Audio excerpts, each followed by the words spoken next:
que problema que o modelo Spotify está resolvendo, né?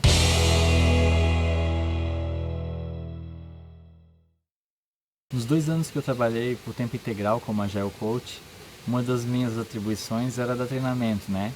Para os desenvolvedores ali, ensinar o pensamento ágil, as ferramentas e os frameworks ágeis. E aí, num desses treinamentos, eu já comecei ele introduzindo 2 tipos de sistema produtivo. Eu aprendi com o Alisson Vale e expliquei exatamente como ele tinha explicado, né? Que é o sistema produtivo de criação e o sistema produtivo de replicação. Como exemplo do sistema produtivo de criação, eu coloquei um chefe de cozinha, né? Então imagina um chefe de cozinha criando uma receita. Cada vez que ele for criar uma receita nova, a nova receita tem que ser diferente da anterior. Por isso que o sistema de criação, a variabilidade é valor, traz valor, né? E se tivesse 2 receitas iguais, depois de ele produzir, seria desperdício. E aí para isso ele usa um modelo chamado modelo empírico. Ele não segue um passo a passo para criar uma coisa nova. Ele tem um processo ali que ele segue, mas geralmente tem um input, aí ele faz uma parte do processo que vai gerar um output. Esse output serve de feedback para o próximo ciclo. E já no sistema produtivo de replicação, que nesse exemplo era o cozinheiro. Cada vez que o cozinheiro for fazer uma receita, ele tem que fazer igualzinha, tem que ser variabilidade nula. Só tem valor quando a variabilidade é nula, quando é igualzinho, cada vez que sai do processo no final saem produtos iguaizinhos. Aí para isso ele usa um modelo prescritivo, que é só seguir regras, fazer passo a passo para garantir que sempre saia igual. Então 2 modelos de produção, criativo, chefe de cozinha, criar um modelo de um computador novo, então vou criar um novo modelo de computador, é um processo criativo, ele não segue um método, um passo a passo, ele vai descobrindo com feedback para dar o próximo passo. E a variabilidade é inerente ao processo, ela traz valor. Se eu vou fazer 2 receitas diferentes, elas têm que ser diferentes. Se eu vou fazer 2 modelos de computador, eles têm que ser diferentes. Já no sistema de replicação, variabilidade nula. Cada vez que eu for fazer uma receita e fazer um prato, ele deveria sair igualzinho. Cada vez que eu for fazer um computador novo daquele modelo que eu criei, eu quero que ele saia igualzinho no final. Então, sistema de criação, sistema de replicação, modelo empírico, modelo prescritivo. Aí eu perguntava, né, qual dos 2 você acha que o desenvolvimento de software é mais parecido? Tinha um colega lá, o Fábio, a esposa dele tinha uma cozinha profissional, fazia doces, e ele me falou que ele concorda que o cozinheiro ele tem a variabilidade nula, é importante que todo brigadeiro que eles faziam tinha que ser igual ao outro, mas ele discordava da parte em que o modelo era prescritivo. Ele falou que dependendo da temperatura do ambiente, do tipo de panela, cada vez o ingrediente vem diferente, tem que ser um modelo empírico. Então o cozinheiro, para gerar brigadeiros iguais, não bastava ele só seguir um processo. Ele tinha que sempre fazer um input, pega o input, faz parte do processo, esse output gera feedback para a próxima parte, né? Eu que não entendo nada de cozinha, quem mandou usar um exemplo desse, né? Então ele estava certo, eu só tinha que concordar.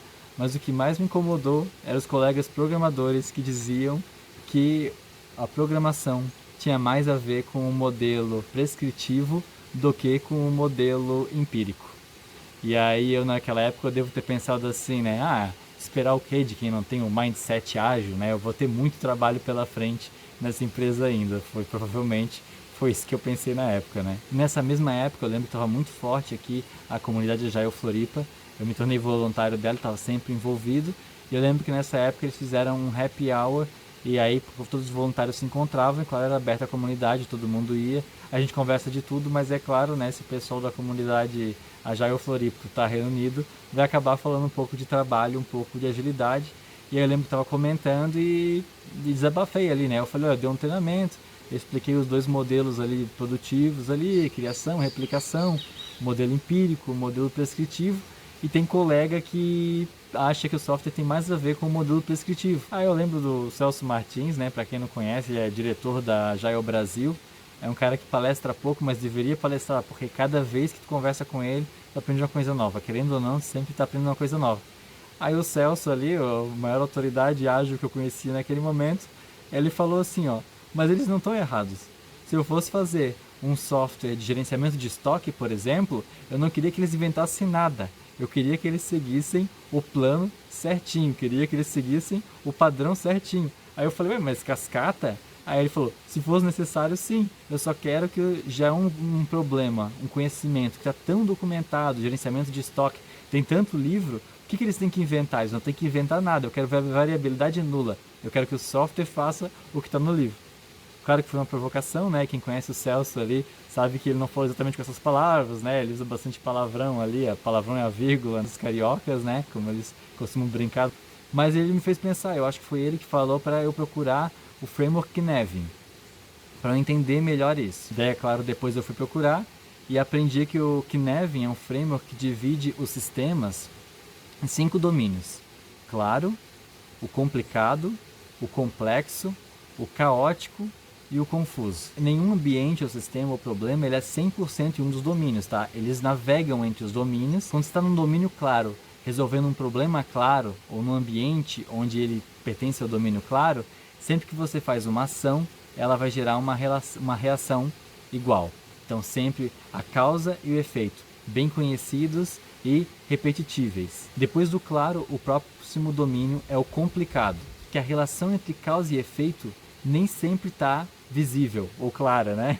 Depois que aconteceu, você consegue ligar a relação entre causa e efeito e falar, ah, isso aqui aconteceu por causa daquilo lá que começou aquela vez. Enquanto no domínio claro, o melhor é você procurar na literatura e ver alguma solução e seguir ela passo a passo, já nesse domínio complicado, é legal você pegar um consultor, alguém com mais experiência. Alguém que já viveu tantas realidades diferentes e que lembrem isso, que ele vai saber, ele vai conseguir achar um padrão rapidamente antes de você descobrir, ele vai falar. Consultor, uma consultoria, alguém que tem mais experiência, vai pegar no domínio complicado e vai ver e vai falar, olha, a relação entre causa e efeito não está clara, mas eu tenho muita experiência e provavelmente é isso aqui. Naquele momento, ele traz você para o domínio claro. Então esse seria o objetivo, né? Deixar as coisas mais previsíveis, com menos problema. Então, querendo ou não, você sempre está tentando puxar as coisas de um domínio para o outro. Aí depois do domínio claro e do domínio complicado, vem o domínio complexo. O domínio complexo é um onde também a relação de causa e efeito não é tão clara. Depois que aconteceu o efeito, você olha para trás e começa a entender, ah, agora eu sei por que aconteceu isso, por causa daquilo. E aí quando você repete, não dá o mesmo efeito. Então no domínio complexo, a relação entre causa e efeito, além de não ser visível, você só consegue ver depois que já passou, ela não é repetível também. Porque muitas vezes você fala, já aconteceu isso, eu já tive essa experiência, vamos fazer de novo e dá outro resultado. E aí você não entende, pede desculpa, mas é porque provavelmente naquele momento você está no domínio complexo, resolvendo um problema complexo ou em um sistema complexo, né? O domínio complexo ele é muito mais parecido com a biologia do que com a engenharia. Então como é que eu saio de um domínio complexo, dado que eu estou num problema, numa situação, num domínio onde eu percebo a relação entre causa e efeito só depois que passou e eu repito as mesmas causas e não gero os mesmos efeitos, né? O que eu tenho que fazer é múltiplos experimentos. Enquanto no domínio complicado eu chamava um consultor com muita experiência e ele conseguia resolver meu problema e talvez até me levar para o domínio claro, no domínio complexo não adianta eu chamar um consultor, porque nem a gente ainda achou a relação direta entre a causa e o efeito. Então nesse domínio, a única maneira de sair dele é realmente práticas emergentes. Você tem que fazer várias experimentações, até mais de uma em paralelo. Então nós temos várias hipóteses ali de que causas, do que está gerando determinado efeito e nós vamos ter que começar a experimentar. E o penúltimo domínio, né, na ordem então o claro, o complicado, o complexo, o caótico e o confuso. O caótico é quando você começou a medir e você não tem certeza e aí o ideal seria colocar restrições. Então tá tudo muito bagunçado aqui, eu não consigo nem saber o que é causa do que, o que é feito do não sei o que, aí começa a entrar alguns processos, algumas regras e falar, não, peraí, vamos mapear aqui, vamos ver. O que você sempre faz? Ah, eu sempre faço isso e acontece aquilo, o outro faz aquilo, começa a colocar restrições, mapear, que aí sim você vai se perceber cada uma daquelas ocorrências, daquelas causas e efeitos no seu ambiente, no seu sistema, na sua equipe, cada um deles, qual domínio que está e como seria a melhor maneira de agir ali. O confuso é quando você não tem ideia do que está acontecendo, né? Então, geralmente, quando a gente aprende o framework Knevin, a gente percebe que a gente está no confuso, a gente não parou nem para pensar todos aqueles problemas, aqueles desafios que você encontra na sua empresa, cada um deles, em qual domínio está, sabe? Se ele está no domínio claro, tenta procurar uma coisa pronta, ganha tempo logo. Se ele é um domínio claro, procura uma boa prática de mercado aí e repete, sabe? Se é um domínio complicado, chama um consultor, alguém com mais experiência, vai atrás de alguém para olhar as causas e efeitos desse problema, tentar achar um padrão com a experiência dele para encaixar ali, para vocês conseguirem ficar mais previsíveis. E está no domínio complexo, faz emergir da equipe, sabe? Deixa de fazerem várias experimentações, uma de cada vez ali, mede e vê qual que surtiu o efeito, qual que tirou vocês daquele domínio complexo e conseguiu levar para o complicado. E o desenvolvimento de software, a gente consegue perceber que depois que nós resolvemos todos os problemas que eram claros com o software, ou seja, a gente já tinha eles bem documentados na vida real, era só transformar em software, a gente fez igual o pessoal da engenharia. Eu espero que não tenha ninguém da engenharia civil vendo isso para me desmentir, igual o meu amigo Fábio me desmentiu na época da cozinha lá, né? Mas vamos supor que a engenharia civil, ela se encontra aqui num domínio claro, onde a causa e efeito é sempre igual, então eles conseguem fazer todo um planejamento e só depois executar, porque aquelas causas vão gerar aqueles efeitos com 100% de certeza e sempre, então ele não tem muito onde inventar.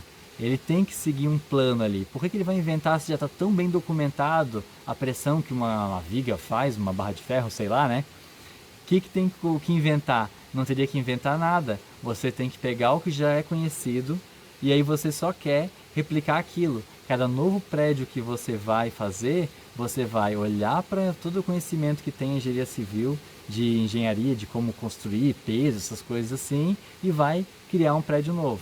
Então, quando o desenvolvimento de software começou, ele também só pegava problemas que já eram conhecidos na vida real, já estavam bem documentados e só tinha que trazer para o software o que a gente convencionou chamar de modelo cascata. Primeiro você faz toda a análise do problema, todos os requisitos, né? Então eles pegam, vão fazer um prédio novo, então tem que fazer uma planta. Enquanto a planta não estiver pronta, enquanto não tiver tudo ali, os testes no AutoCAD ali testados para ver se o prédio não vai cair quando der um vento, uma coisa, não parte para o próximo passo, que é a construção do prédio.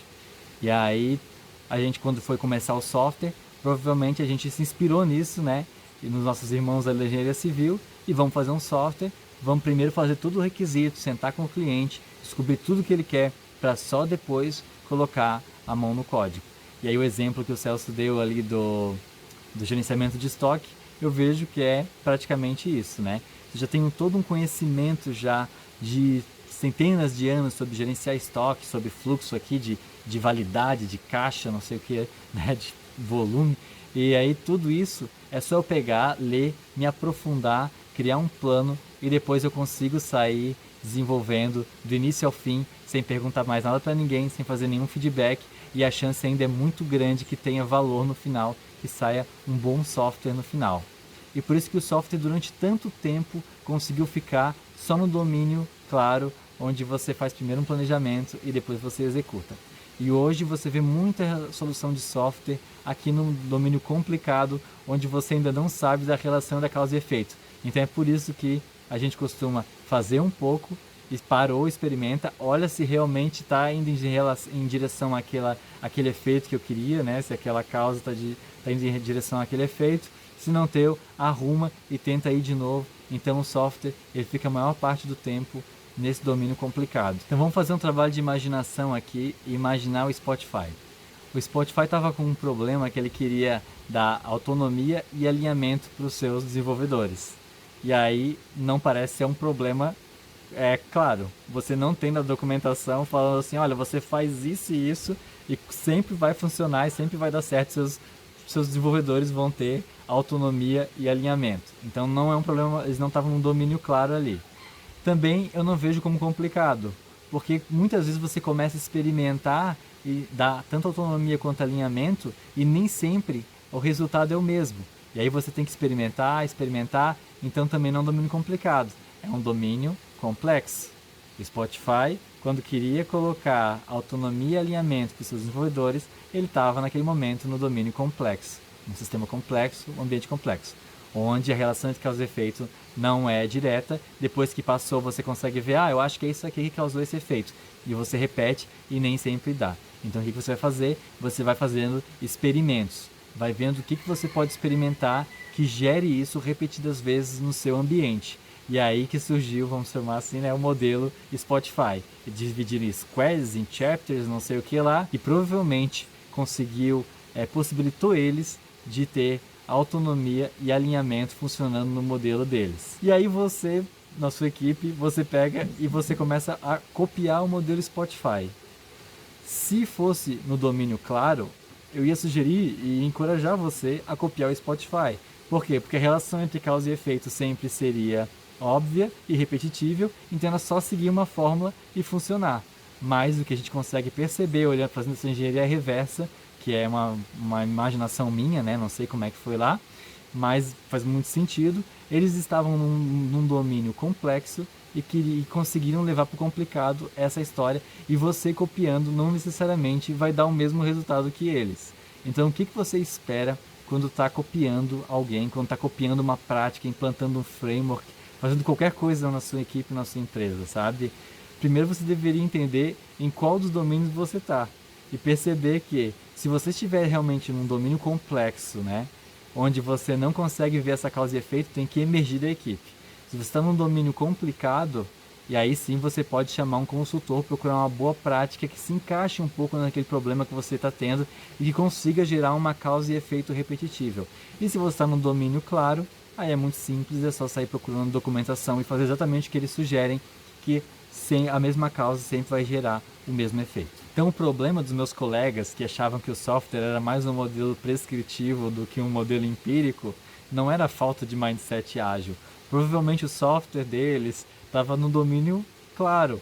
O problema que eles estavam resolvendo estava no domínio claro, ou o próprio ambiente deles ali já era claro, a relação entre causa e efeito. Não tem errado nisso, em ser ágil ou cascata, depende de cada um. Quando o Celso Martins veio, né, uma das referências que eu sigo assim em termos de ágil, sabe, veio e me falou que depende, que se fosse um produto de estoque, ele preferia que fosse o cara seguir certinho, que tivesse variabilidade nula. Ele estava querendo me falar que ele enxergava aquele problema como um domínio claro e que ele acha que era só seguir um plano. Então, para ele, tanto fazia se a pessoa ia fazer um modelo com feedbacks, ou um modelo ágil, vamos chamar assim, ou um cascata que você faz todo o planejamento primeiro e depois desenvolve. Porque o que ele queria era exatamente o que a literatura já estava falando sobre gerenciamento de estoque.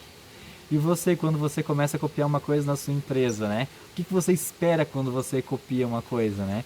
O interessante é saber primeiro em qual desses 5 domínios você está, e para cada caso desses, ver em qual domínio eles se encaixam, e aí, baseado nisso, você pensar na melhor solução para aquele problema, para aquele sistema, para aquele cenário que você está vivendo agora.